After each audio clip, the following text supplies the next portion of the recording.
I'm Don Carlton from the University of Texas Center for American History. This is May the 12th, year 2000. This is an interview with Ed Bradley, and we're in CBS Studios on West 57th Street in New York City.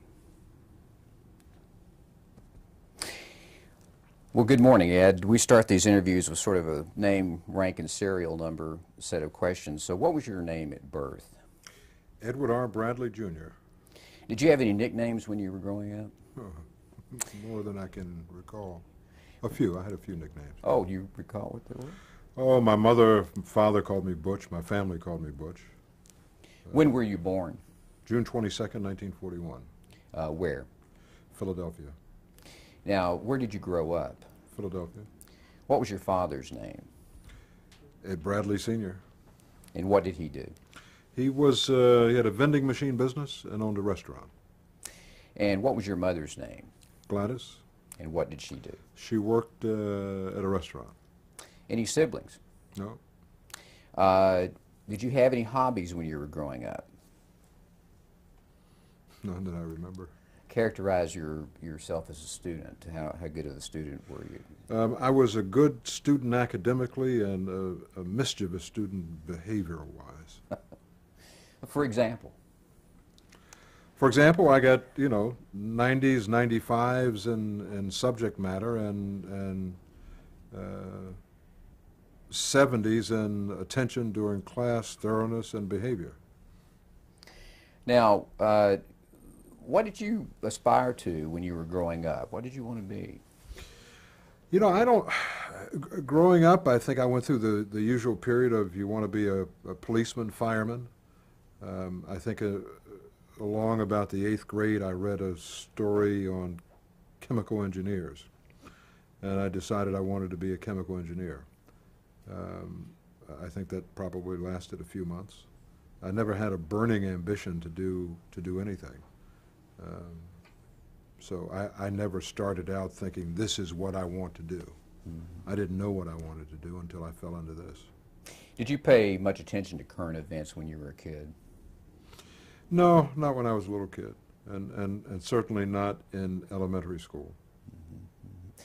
When was the first time you remember seeing a television?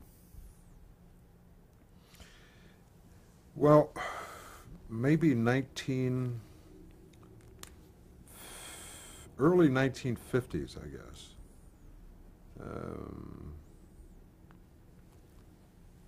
I would say probably the early 1950s, and a neighbor had a television. And my mother let me go to the neighbor's apartment on Thursday nights to watch The Lone Ranger. And that was the extent of my television watching. And then we won a television. I actually won the first television that we owned. Oh, how's that? In a supermarket contest, guessing the weight of something. I think it was a turkey or something. I guessed the weight of a turkey and won the TV. Oh, that's great. At least that's what my mother always told me. Well, once you did get a television, were there any particular programs that stand out in your mind that were favorites of yours or that had an influence on you? Oh, I watched the usual fare in the 50s. I guess The Lone Ranger was still on. I Love Lucy. I remember Jackie Gleason, Ed Sullivan, Art Linkletter, Arthur Godfrey in the mornings. I remember Godfrey in the summers. Obviously, I didn't watch it during the school year, but I remember Godfrey, and I remember Ted Mack in the Amateur Hour. Were you much of a sports fan? I played whatever sport was in season. I played football, basketball, baseball. Mm-hmm. When I moved to Rhode Island, I learned to play ice hockey. Well, what high school did you attend? I went to Mount St. Charles Academy in Woonsocket, Rhode Island for 3 years. And I graduated from St. Thomas More High School in Philadelphia. And did you go to college? Cheney State. Graduated in 1964. Why did you select Cheney State? Because I went to a function there, a sports banquet, and fell in love with the place. I knew I wanted to go to college. I knew I would go to college. My father wanted me to go to some place. He was disappointed that I went to Cheney because he felt none of his friends had ever heard of Cheney. And he wanted me to go to some name university, but I went to Cheney and just fell in love with it. Mm-hmm.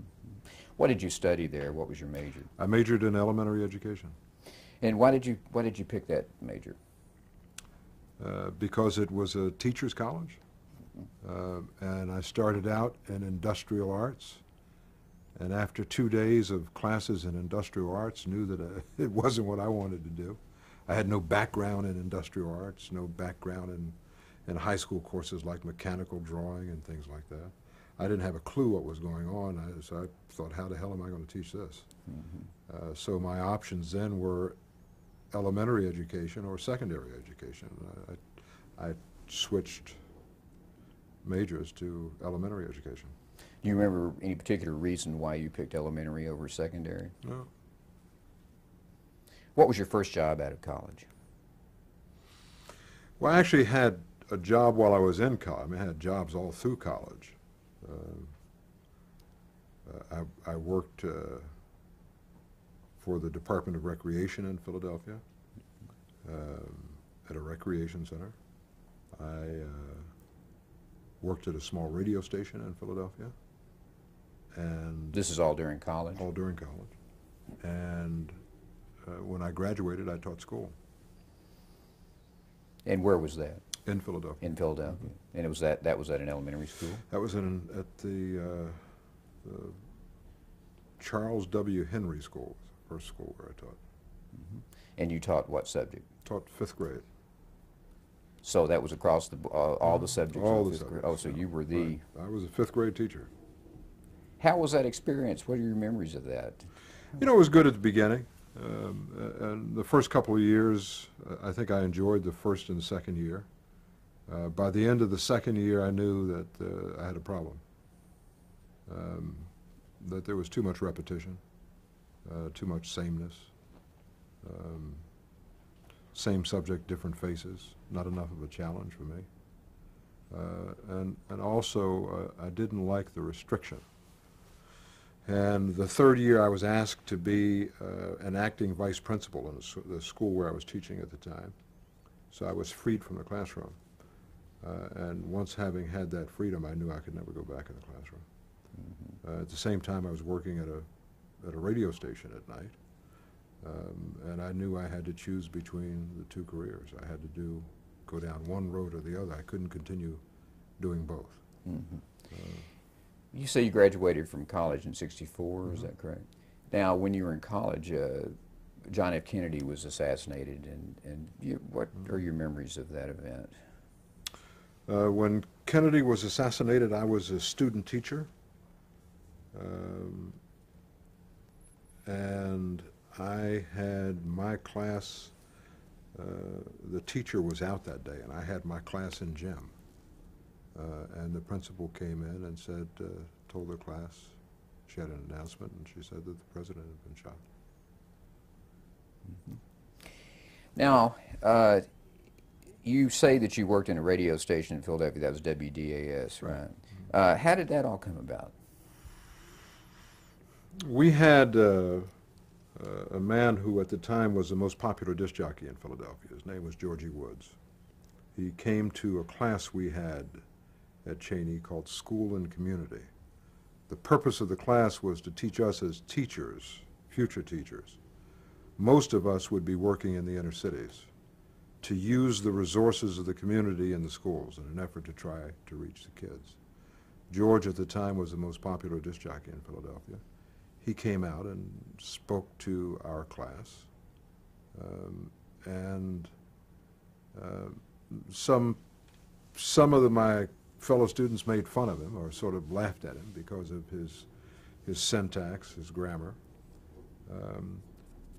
I mean, he used to open his program by saying, "Hi everybody, hi y'all," which is what he said to the class, and they sort of snickered at that. And there were a few other incidents during his talk, and I went up afterwards and apologized. You know, I said, I really appreciate your coming here and talking to us, and I invited him to come down to the student union, to the snack bar. And, you know, we spent some time together and had a sandwich and something. And I told him how much I thought it meant to most of the people in the class that he took the time to come out and talk to us. And I was really impressed when, I mean, he was aware of the attitude of some of the kids, and he said that what you have to do as teachers is communicate with kids. And he said, I hope you do as well. He said, what I do every day is communicate with kids. I hope you do as well. I was impressed by that. And he invited me out to the radio station. I went to that radio station and took one look at all of that equipment there, the turntables and the cartridge machines and the dials. And, you know, I knew I had been put on this earth to be on the radio. So it was just a matter of I'm going to graduate from college in a few months. How do I get on the radio? I'm not going to college to be on the radio. I'm going to college to learn how to be a teacher. How do I learn to do this? So I didn't know quite how, but I knew that was what I wanted to do. So how did you get on the radio? I started going out to the radio station and visiting George. And through him, I met another disc jockey out there by the name of Del Shields, who had a jazz show. And Del became a mentor, took me under his wing, and said if I really was interested, he would teach me what he knew. So I was sort of a gopher. You know, I'd go for sandwiches and sodas and go get these records and go get those records. And I was at the radio station every day. I was teaching, I was in school, rather, from, I guess I was then a student teacher, so I would finish school about 3 o'clock. I would go to my job at the recreation center from about 3:30 to 9, and then I would go to the radio station from about 9, well actually I'd leave about 8:30 from the rec, and I'd be at the station from 9 to about midnight, just watching and listening. And then in the summer, I was there.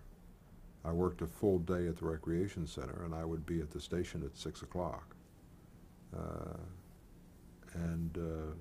You know, from 6 to midnight, just doing what I could to make myself useful. Did they pay you? Are you kidding? Of course not. So this was a true apprenticeship, Oh, right? yeah, of course not. I worked there for a year. I was on the air for a year. I mean, after I actually got on the air, I was on the air for a year before I was paid. How did you get on the air? At that time, they had only, I think, 2 newsmen at the station who did very little reporting. They were news readers. I mean, they would write a newscast and read it. And I think the second one came in early in the morning, you know, for the 6 o'clock, and he was gone middle of the day. The other one came in about 10 o'clock, and he was gone at 6 in the evening. So every hour on the hour, the disc jockey read a 1-minute news summary that he ripped from the AP wire. You know, there was a minute summary of news headlines. And one day, George let me read the news headlines. And I was so petrified. I mean, so afraid that I would make a mistake, and knowing that all of my friends listened to Georgie Wood. So I knew that all of my friends would hear me on the radio for the first time, and I was afraid I'd make a mistake. So I practiced reading this summary of the news headlines, and I read it over so many times I think I knew it by heart. The problem was when George put me on the air, I was so afraid I would make a mistake that I just started to read, determined not to make a mistake, and I continued to read at the same pace, the same tone, the same pitch for 1 minute, without varying the tone, the pitch of my voice. When I finished, George said that was Ed Bradley. He used to sing with the Monotones. The Monotones were a rhythm and blues group at that time, so I was crushed. I thought my career was over, and it hadn't even started. Well, obviously your career wasn't over, and you got another opportunity to read the news after that as well, right? Yeah, And I did. Eventually, I started reading the news on Dell's program and on George's program. And, you know, the station didn't object to it, but they didn't pay me for it. And then Dell told me instead of just ripping and reading, ripping the wire copy, I should rewrite the wire copy. So I started learning to be a rewrite man. You know, it was largely self-taught. I would listen to the CBS affiliate, the CBS, actually it was the CBS O&O in Philadelphia, WCAU, and listen to the CBS radio hourlies. I mean, CBS News was my standard. I mean, and there were people like Alexander Kendrick and Hughes Rudd and Dan Shore and Marvin Kalb. I would listen to their hourly broadcasts, and I would pattern my writing and my style after CBS because I thought that was a gold standard. In those days, I think it was. And I was largely self-taught. this was like 64, 65, would you say, something like that? I started in 63. 63. 63, yeah. But by the After time you started writing for your own copy, It was 64. I would say that was probably 64 then, early 64 maybe. when did you first get out in the field as a reporter at that station, or what brought you out in the You know, field? almost right away, because that was an opportunity to get on the air. I became the sports director because then I could go cover sporting events. Not only could I get it on the air by covering something that no one else was covering, but I got to go to the games for free. So I mean, that was a win-win situation. I started doing. It was also the time of the civil rights movement, and there was a lot of civil rights activity in Philadelphia, and I put together long programs. Martin Luther King was in Philadelphia then seemingly every other month, and that was always a big event when he came to town. The first live broadcast I did was of a King event at a church in Philadelphia, and I didn't. I mean, I'd never done anything live other than sit in the studio and read copy, and we had to broadcast live from this location, and you know, that was an eye-opening experience for me, doing something I'd never done before. Did you have to give commentary with Dr. King's speech, or what did you do during that first broadcast? Just simply, You know, I just talked about what was going on, and interviewed people because there were long, long pauses. First of all, I knew that we were supposed to go in the air, I think, at 7 o'clock, and I had left Dr. King at 6 at his hotel room, and he was in his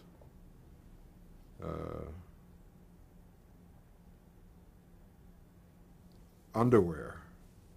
He had a pair of pants on, stocking feet, and underwear T-shirt, and eating dinner. I knew he was going to be late because dinner had just arrived when I left, and he was going to eat and then take a shower and then get organized and get up there, so I knew he was going to be late. So I got to the church where the broadcast was, where the rally was taking place, and I knew I was going to have a lot of time to fill. And that's when I learned what producers do. I didn't have a producer. It was just me and the engineer.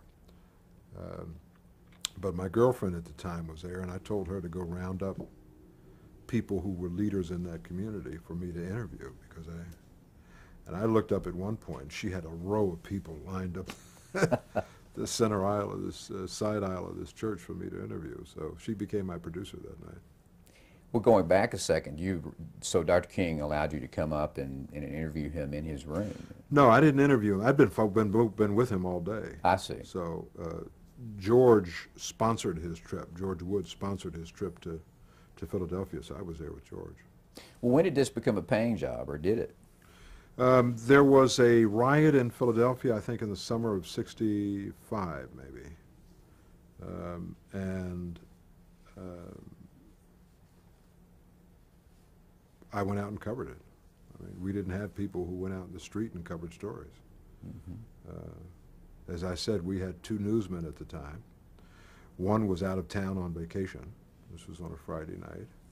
And the other one was not available on that Friday night. And I went out in the street and I would just call from a payphone, and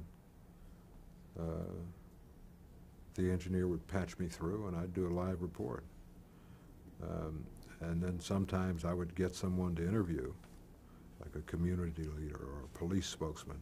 I'd just bring them to the payphone and they'd put me on, and I'd do a top to a piece and ask a question and hold the phone up and then wrap it up. So after I'd say midway through that first night, they gave me a tape recorder. Sent somebody up with a tape recorder. So I had to learn to use a tape recorder at that point. Now, were you still teaching at that time? Yeah. Yeah, I mean, I made a living teaching. I mean, they weren't paying me on the radio. So. And you were teaching when the riots broke out as well, that period of time? Well, it was in the summer, so. Yeah. Oh, that's true. Yeah, that was a summer Yeah. period. So that part, you parlayed that into a job, though, at the... Yeah, they offered me a paying job after that, and I think they paid me $1.25 an hour. Maybe it was $1.50. I'm not sure. It wasn't much. Mm-hmm. When did you become program manager at WDAS? When I gave myself the title. Oh, okay. We had an FM operation that really wasn't much. I mean, most of it was taped. And I was in charge of about 10 hours of programming, so I called myself the FM program director. Is that when you quit teaching at that time? No, I taught all the way you still through that. Yeah, continued? sure. I didn't stop teaching until I came to New York in 1967. I see, I see. I couldn't make a living by what they paid me at WDAS. Uh-huh. I mean, $1.50 an hour or $1.25, whatever it was. You know, I was working from 4 to 10. That's 6 hours. So if it's $1.50, what's that? $10 a day. Mm-hmm. Didn't go far. Mm-hmm. Well, it sounds like the years you spent at WDAS served as your sort of communications degree. That was my journalism school. Yeah. You know, I mean, that's where I began the journey to learn how to be a reporter. Mm-hmm. By watching and listening. Well, how did you wind up with WCBS in New York? I knew that I had to get out of. I couldn't go back in the classroom. I'd been made acting vice principal of the school, and I knew that come September I'd have to go back in the classroom because I wasn't qualified to be a vice principal. At least I wasn't qualified on paper. You had to have a certain number of hours towards a graduate degree. I had none because I worked every summer. I worked at night at the radio station, so I had no time to go to grad school. The other factor was that after 3 years, you had to have a certain number of hours towards a graduate degree to qualify for another increment. So not only would I have to go back in the classroom, but I was going to go back in the classroom for the same money, which wasn't appealing. And I decided to try and find a job that would pay me enough to live on in broadcasting. And obviously it wasn't going to be WDAS. I mean, by this time I'm up to maybe $2 an hour. But still, you couldn't, you know, I mean, you're talking about a take-home pay of $50 or $60 a week. I mean, and even in 1967, that wasn't much. So I made a living teaching school, and I made a decision to get out of it. And I was reading all of the trade publications, and I saw that WCBS was switching from a middle-of-the-road music station to an all-news format. And I sent in a letter asking for an audition and came up to New York and auditioned for a job, and they offered me a job. So you did you send any kind of audition tape or No. anything like that? No. No, I just came to New York and they asked me to write a newscast. And I had spent the weekend listening to, I'd been in New York for that weekend. And I listened to WCBS radio every hour to hear their newscast, so I was familiar with their style. That morning I got up at 6 o'clock and listened to every hourly newscast. So I knew what were the stories they thought were important. So when I went in and they asked me to write a newscast, I knew which stories to choose, and I knew the style because CBS had been my model in Philadelphia, and I had familiarized myself with WCBS. So, I mean, that was a piece of cake. And then they asked me to send them some tape, some actualities, you know, people I'd interviewed. I hadn't done any interviews in a while in Philadelphia, and I was, at that time, I wasn't really doing much news. I had a jazz show, 6 hours a day, so I had no tape to send them. So I said to them that we're a small station, and unlike a big operation like this, we don't have archives. When we broadcast a tape, we take it out and tape over it the next day. So why don't you give me a tape recorder, and I'll go out and interview someone in New York. And they said they didn't want any man in the street interviews, that they wanted a news interview. And I said, fine. So I got the New York Times and found a story that I thought, one, I didn't have to do that much homework on, that there was enough homework in the paper for me to be conversant on the story. Two, someone I thought I could reach in New York. And I called his office and went by for a stakeout, and when he came in, I threw the microphone in his face. You remember who that was? Or? Carl McCall, who's now the lieutenant, the comptroller of the state of New York. At that time, he was the chairman of what was then, this was during Lyndon Johnson's anti-poverty program period. He was chairman of the New York Council Against Poverty. And they had had a community meeting the night before that had erupted into shouting, name-calling, and chair-throwing. So there wasn't much homework you had to do to be conversant on that story. All I had to do was get Carl McCall. So once I got him, I did an interview with him and came back and cut some wraparounds and gave WCBS a tape. Do you remember who you were working with at that time? Who hired you at WCBS? Ed Joyce. The thing I was proudest of with that was that changed the way WCBS interviewed people. Before, they had always said, send me some actuality. After me, when they brought someone in from out of town, they gave them a tape recorder and sent them out to cover a story. I see. I always got a kick out of that. And Ed Joyce, did he become your, did you report to Ed Ed Joyce was a news director, yeah. And so that's There were actually 3 news directors there, but Ed Joyce was, I mean, he wasn't first among equals because they weren't equal. He was the news director. Marv Friedman was sort of the assistant news director, but his title was news director, and so was Dick Reeves, but he was in charge, a news director for special projects, special events. So you moved to New York, obviously. I moved to New York and worked at WCBS for almost 4 years. What were your duties at WCBS? You know, it depended on what happened that day. The first few years, I was the early morning man. I came in at 6 o'clock. There was a water main break in Brooklyn, I covered it. There was a fire in the Bronx, I covered it. There was a teacher strike, I covered that. Just anything really that came. You got it, whatever was on the day book. What were the differences between working in New York and working in Philadelphia? Oh, I mean, I had support. I mean, when I went out to cover a story, most of the time I went out with an engineer who would set up a microphone and record things. And we had a mobile unit so I could feed pieces back that included taped actuality instead of just on a phone and asking someone a question and handing them the phone. So you had a wonderful support system of people to work with, and the technical support was different. Money was different, too. I could live off of what they paid me here. Big difference. Big difference. Big difference. We're going to change tapes now. Okay.